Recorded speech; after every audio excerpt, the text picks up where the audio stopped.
Hi ಎಲ್ರಿಗೂ ನಮಸ್ಕಾರ. Welcome back to my channel Anasuya Kitchen. ಇವತ್ತಿನ ರೆಸಿಪಿ ಏನಪ್ಪ ಅಂದರೆ ಗ್ರೀನ್ ಚಿಕನ್ ಮಸಾಲ. ತುಂಬ ಟೇಸ್ಟಿ, ಈಸಿ ಆ್ಯಂಡ್ ಸಿಂಪಲ್ಲಾಗಿ ಹೇಗೆ ಮಾಡ್ಕೊಳ್ಳೋದು ಅಂತ ನಾನು ತೋರಿಸ್ತೀನಿ.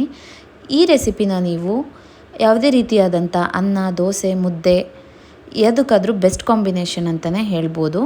ಈಸಿಯಾಗಿ ಮಾಡ್ಕೊಬೋದು ಮತ್ತು ಸಿಂಪಲ್ಲಾಗಿ ಮಾಡ್ಕೊಬೋದು. ಹೇಗೆ ಮಾಡ್ತೀನಿ ಅನ್ನೋದನ್ನ ಕಂಪ್ಲೀಟ್ ವಿಡಿಯೋದಲ್ಲಿ ನೋಡ್ಕೊಳ್ಳಿ.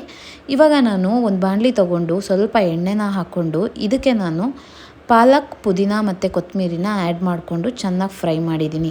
ಈ ಸೊಪ್ಪಿಂದನೇ ಆ ಮಸಾಲ ಗ್ರೀನ್ ಕಲರ್ ಬರೋದು. ಹಾಗಾಗಿ ಸ್ವಲ್ಪ ಪಾಲಕ್ ಸೊಪ್ಪನ್ನು ಆ್ಯಡ್ ಮಾಡ್ಕೊಂಡಿದ್ದೀನಿ. ಇದು ಯಾವುದೇ ರೀತಿ ಆಗಿ ಗ್ರೀಸಿಯಾಗಿ ಅನಿಸಲ್ಲ, ನಿಮಗೆ ತುಂಬ ಟೇಸ್ಟಿಯಾಗಿ ಅನಿಸುತ್ತೆ. 1 ಇಂಚು ಶುಂಠಿನ ಹಾಕ್ಕೊಂಡಿದ್ದೀನಿ. ಕೈ ಹಿಡಿಯಾಗೋಷ್ಟು ಬೆಳ್ಳುಳ್ಳಿನ ಸೇರಿಸ್ಕೊಂಡಿದ್ದೀನಿ. ಆ್ಯಂಡ್ ಇಷ್ಟು ಐಟಮ್ಸ್ನ ನಾನು ಚೆನ್ನಾಗಿ ಫ್ರೈ ಮಾಡ್ಕೊತಾ ಇದ್ದೀನಿ. ಈ ಎಲ್ಲ ಐಟಮ್ಸ್ನು ನಾನು ಸಪ್ರೇಟಾಗೆ ಫ್ರೈ ಮಾಡ್ಕೊತಿದ್ದೀನಿ, ಬಿಕಾಸ್ ಟೇಸ್ಟ್ ಎನ್ಹಾನ್ಸ್ ಆಗುತ್ತೆ ಇದರಿಂದ. ಅರ್ಧ ಈರುಳ್ಳಿನ ಹಾಕ್ಕೊಂಡಿದ್ದೀನಿ. ನಂತರ ಇದಕ್ಕೆ ಲವಂಗನ ಸೇರಿಸ್ಕೊಂಡಿದ್ದೀನಿ. 2 ಇಂಚು ಚಕ್ಕೆನ ಹಾಕ್ಕೊಂಡಿದ್ದೀನಿ ಮತ್ತು ಒಂದೇ ಒಂದು ಸ್ಟಾರ್ ಹೂವನ್ನು ಹಾಕ್ಕೊಂಡಿದ್ದೀನಿ. ಸ್ವಲ್ಪ ಮೆಣಸನ್ನ ಸೇರಿಸ್ಕೊಂಡು ಚೆನ್ನಾಗಿ ಫ್ರೈ ಮಾಡ್ಕೊಂಡಿದ್ದೀನಿ. ಇದೆಲ್ಲ ಚೆನ್ನಾಗಿ ಫ್ರೈ ಆಗಬೇಕು. ನಂತರ ನಾನು ಇದಕ್ಕೆ 7 ರಿಂದ 8 ಮೆಣಸಿನ್ಕಾಯಿ ಕೂಡ ಹಾಕ್ಕೊಂಡಿದ್ದೀನಿ. ಅದೆಲ್ಲ ಇಂಗ್ರೀಡಿಯೆಂಟ್ಸು ಚೆನ್ನಾಗಿ ಫ್ರೈ ಆದಮೇಲೆ ಇದಕ್ಕೆ ಒಂದು ಅರ್ಧ ಹೋಳು ಕಾಯಿ, ಸ್ವಲ್ಪ ಅರ್ಧ ಹೋಳಾದರೆ ಸಾಕಾಗುತ್ತೆ. ಅರ್ಧ ಹೋಳು ಕಾಯಿನ ಹಾಕ್ಕೊಂಡು ಚೆನ್ನಾಗಿ ಮಿಕ್ಸ್ ಮಾಡಿಕೊಂಡು ಈಗ ಲಾಸ್ಟಲ್ಲಿ ಒಂದು ನಾಟಿ ಟೊಮೊಟೊನ ತೊಗೊಂಡು ನೀಟಾಗಿ ಫ್ರೈ ಮಾಡ್ಕೊತಾ ಇದ್ದೀನಿ. ಇಷ್ಟು ಐಟಮ್ಸ್ನು ನೀಟಾಗಿ ಚೆನ್ನಾಗಿ ಫ್ರೈ ಮಾಡ್ಕೊಂಡಿದ್ದೀನಿ. ಈಗ ಗ್ಯಾಸ್ನ ಟರ್ನ್ ಆಫ್ ಮಾಡಿ ಒಂದು ಹಿಡಿಯಾಗುವಷ್ಟು ಕಡಲೆಪಪ್ಪು ಇಲ್ಲ ಹುರ್ಗಡ್ಲೆ, ನೀವೇನಂತ ಕರಿತೀರಾ ಹಾಗೆ ಹಾಕ್ಕೊಂಡು ಅದನ್ನು ನಾನು ರುಬ್ಬಕ್ಕೆ ಪೇಸ್ಟ್ಗೆ ರೆಡಿ ಮಾಡ್ಕೊಂಡಿದ್ದೀನಿ.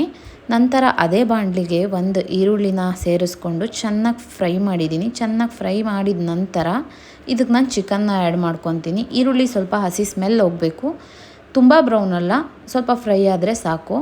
ಈಗ ನಾನು ಅರ್ಧ kg ಚಿಕನ್ನ ತೊಗೊಂಡಿದ್ದೀನಿ. ಅರ್ಧ kg ಕ್ವಾಂಟಿಟಿಗೆ ಮಾಡ್ಕೊತಾ ಇದ್ದೀನಿ. ಇದನ್ನೆಲ್ಲ ಮಿಶ್ರಣ ಮಾಡಿಕೊಂಡು ನೀಟಾಗಿ ಫ್ರೈ ಮಾಡ್ಕೊತಾ ಇದ್ದೀನಿ. ಚೆನ್ನಾಗಿ ಫ್ರೈ ಆಗಬೇಕು.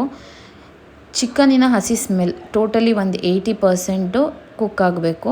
ಹಾಗೆ ನಾನು ಕುಕ್ ಮಾಡ್ಕೊಂಡಿದ್ದೀನಿ. ನಂತರ ಇದಕ್ಕೆ ಸ್ವಲ್ಪ ಉಪ್ಪನ್ನ ಆ್ಯಡ್ ಮಾಡ್ಕೊಂಡಿದ್ದೀನಿ ಟೇಸ್ಟಿಗೆ ತಕ್ಕಂಗೆ. 1/4 ಟೀ ಚಮಚ ಅರಿಶಿನ ಪುಡಿನೂ ಹಾಕ್ಕೊಂಡು ಚೆನ್ನಾಗಿ ಬೇಯಿಸ್ಕೊಂಡಿದ್ದೀನಿ. ಈಗ ನೋಡ್ಬೋದು ಆಲ್ಮೋಸ್ಟ್ 70 to 80% ಚಿಕನ್ ಕಂಪ್ಲೀಟಾಗಿ ಬೆಂದೋಗಿದೆ. ಈಗ ಇದಕ್ಕೆ ನಾನು ರೆಡಿ ಮಾಡ್ಕೊಂಡಿದ್ದಂತಹ ಗ್ರೀನ್ ಪೇಸ್ಟ್ನ ಹಾಕ್ಕೊತೀನಿ. ಇದು ಆಲ್ರೆಡಿ ಕುಕ್ ಆಗಿರೋದ್ರಿಂದ ತುಂಬ ಕುಕ್ ಆಗೋ ಅವಶ್ಯಕತೆ ಬೇಡ, ಸ್ವಲ್ಪ ಕುಕ್ ಆದರೆ ಸಾಕಾಗುತ್ತೆ. ಎಣ್ಣೆ ಬಿಟ್ಕೊಳ್ಳೋ ಅಷ್ಟು ಕುಕ್ ಆದರೆ ಸಾಕು. ಈಗ ನೋಡ್ಬೋದು ನೀವು ನೀಟಾಗಿ ಮಿಕ್ಸ್ ಮಾಡಿಕೊಂಡು ನಾನು ಲಿಡ್ನ ಕ್ಲೋಸ್ ಮಾಡಿ ಆಲ್ಮೋಸ್ಟ್ 15 to 20 ಮಿನಿಟ್ಸ್ ಕುಕ್ ಮಾಡಿರ್ತೀನಿ ಅಷ್ಟೇ.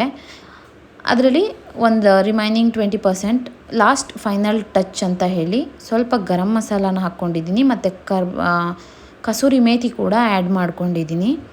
ಅದಕ್ಕೆ ಗಾರ್ನಿಷಿಂಗಿಗೆ ಸ್ವಲ್ಪ ಪುದೀನ ಮತ್ತು ಕೊರಿಯಂಡರ್ ಸಾಂಬಾರು ಸೊಪ್ಪನ್ನ ಹಾಕ್ಕೊಂಡಿದ್ದೀನಿ, ಕೊತ್ತಂಬರಿ ಸೊಪ್ಪನ್ನ ಹಾಕ್ಕೊಂಡಿದ್ದೀನಿ.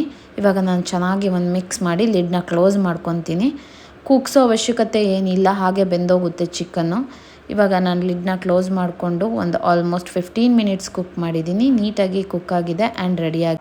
Thank you for watching. ಇನ್ನು ಯಾರೆಲ್ಲ ನನ್ನ ಚಾನಲ್ನ ಸಬ್ಸ್ಕ್ರೈಬ್ ಮಾಡ್ಕೊಂಡಿಲ್ಲ ಎಲ್ಲ ಬೇಗ ಸಬ್ಸ್ಕ್ರೈಬ್ ಮಾಡ್ಕೊಳ್ಳಿ ಮತ್ತು ಲೈಕ್ ಮಾಡಿ, ಶೇರ್ ಮಾಡಿ, ಕಮೆಂಟಲ್ಲಿ ನಿಮ್ಮ ಅನಿಸಿಕೆಗಳನ್ನು ತಿಳಿಸಿ.